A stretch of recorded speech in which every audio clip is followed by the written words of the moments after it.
Nandito na naman tayo para sa isang napaka-sweet, nakakapanabik at sobrang trending na love story nila Kalingap Jomar at Carla. Ay aking makilala at kung ano ako'y Para sa pagpapatuloy ng ating love story, ngayon nga ay sobrang saya ng Kalingap team, lalong-lalo na ni Kalingap Jomar at Ate Carla dahil meron na naman silang naabot na milestone sa kanilang relationship dahil ang kanilang love team pala ay napasama sa top 8 na best love team ng buong 2024 at kasama dito ang Jomcar, kaya naman sobrang thankful talaga sila. At para mag-celebrate ay pumunta sila sa cafe na dating sinalatan ni Ate Carla at makikita ninyo yan sa ating nakaraang video kung saan umiyak talaga si Kalingap Jomar dahil na-touch siya sa message ni Ate Carla para sa kanya. Ngunit pagkatapos nito ay syempre nagsaya din talaga sila. ang nais ko lang. Ay bro, pwede bang makaabala muna? Bro, sige daw. Medyo kanina pa naman kayo dito nag-uusap. Oo. So, yun nga, pero nga lang may bro. Sige bro. Gusto ko lang kayong i-congrats pala. No? Pasok sa top 8. Thank you po. Yes! Thank you po. Galing! Grabe. So, yun po. Ayan. So, ayan, Carla, kumusta ka naman? Hindi po okay lang po. Kumusta naman yung pag-aaral mo? Parang busy ka naman nakaraan ay. Kasi nga po, tapos di ba po, dapat nung nakaraan pa po yung Ah. shoot natin. Kaya, kasi pasyensya na po. Okay lang. Hindi po ako nakakita. Okay lang naman. Dami pong ginagawa sa school po. Pero parang, ba't ganun, Jones? Parang kahit stress siya, parang blooming pa rin siya. No? Inaalagaan mo ba? Magmukha ba? Siguro napupunta sa'yo. Siguro. Hindi bro, no? Kumbaga. Oo nga eh. Carla, Ito parang, pa rin bro. lalo siyang, nitong nagkaalis si Carla, papansin mo, lalo siya nag-bloom. Oo bro. Diba? And yun, so okay, buti naman Carla kung ganun, basta pag may problema ka lang, sabihin mo lang sa amin, diba? Dito lang kami. And yun nga eh, hinahanap ka na nga rin ng mga ano mo eh, supporters mo, di ka na daw nag-vlog, di ka na nag-live. Hindi kayo live. Ano lang po, talagang busy lang. Busy lang. Sabagay.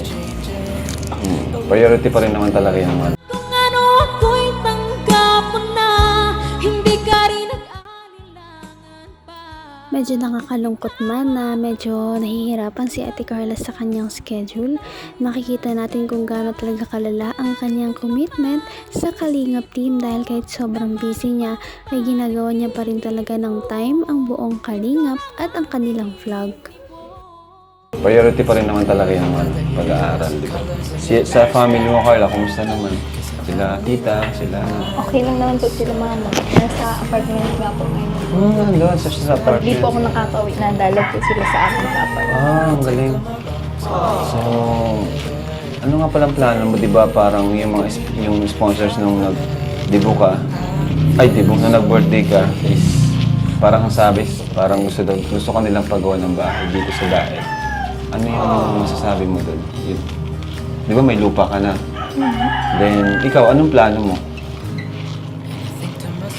Siguro po yung pera po na nakuha ko po nung birthday ko po is naka-time deposit po. Tapos yun nga po, yun po yung ipapagawa ko po ng bahay dito sa Okay.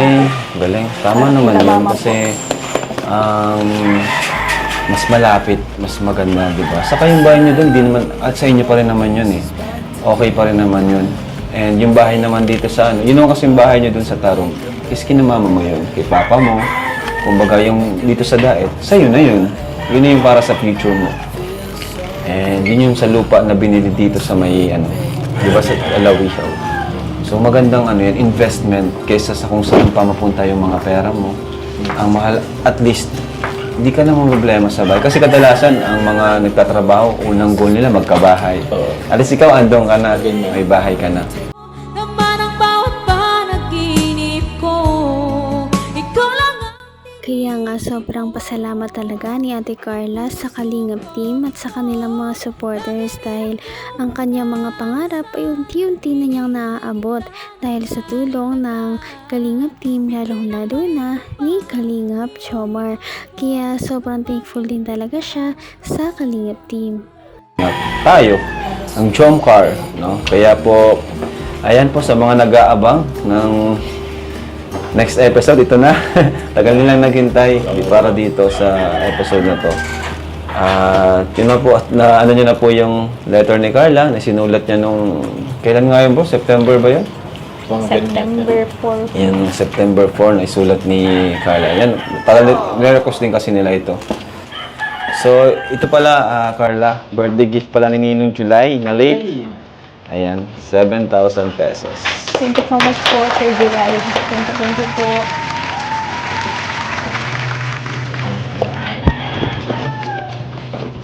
And ito naman, Carla, is from YouTube channel natin para sa allowance mo.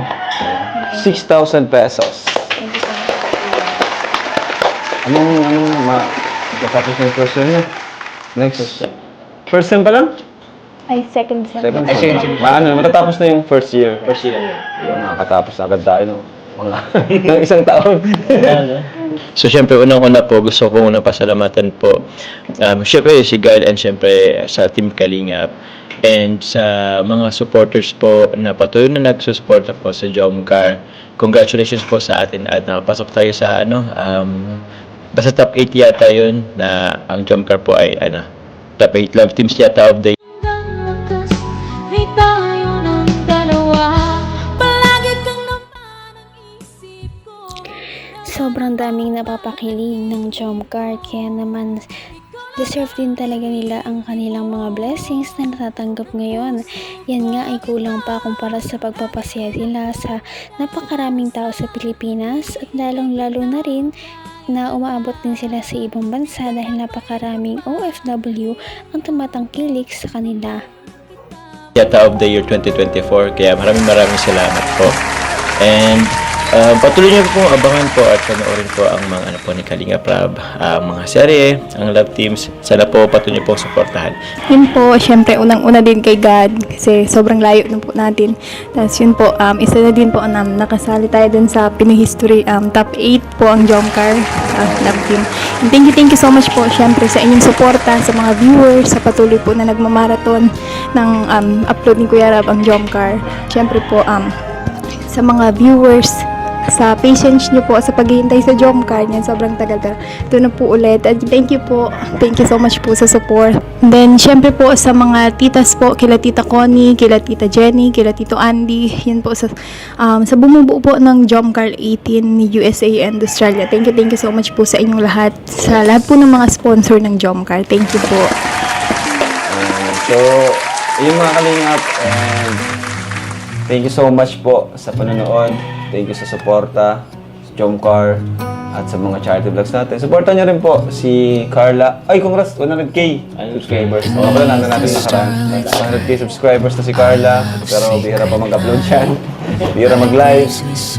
Jomar din, Kalingap Jomar. Support niyo rin po. At syempre, mga kasama natin dito. Pakita mo sila bro lahat. O yan. Support niyo po sila lahat. So, thank you, God bless! Sana nga ay mas dumami pa ang kanilang mga kilig moments at hindi lang matapos ito sa ganito. At dahil dyan ay mapapanood na ninyo ang pinaka-inaabangan din na nag-trending na naman sa Jomcar Love Team sa ating susunod na mga video. Kaya yan ay inyong dapat na abangan. Ng puso ko kita, lagi rin akong nagtatanong. Patindi na ng patindi ang mga pangyayari sa kanilang love story. Kaya naman sobrang dami talaga ang kinikilig sa kanilang love story at palaging nag-aabang. Kaya naman sana ay magkatuluyan din ang dalawang ito, si Ate Carla at Kalingap Jomar. Sana din ay patuloy natin silang subaybayan at suportahan para magpatuloy pa ang kanilang love team. Paniguradong hindi lamang ito ang ating aabangan dahil marami pang mga susunod na kilig moments na mangyayari sa kanilang dalawa. Yun lamang at maraming salamat sa pananood. Bye!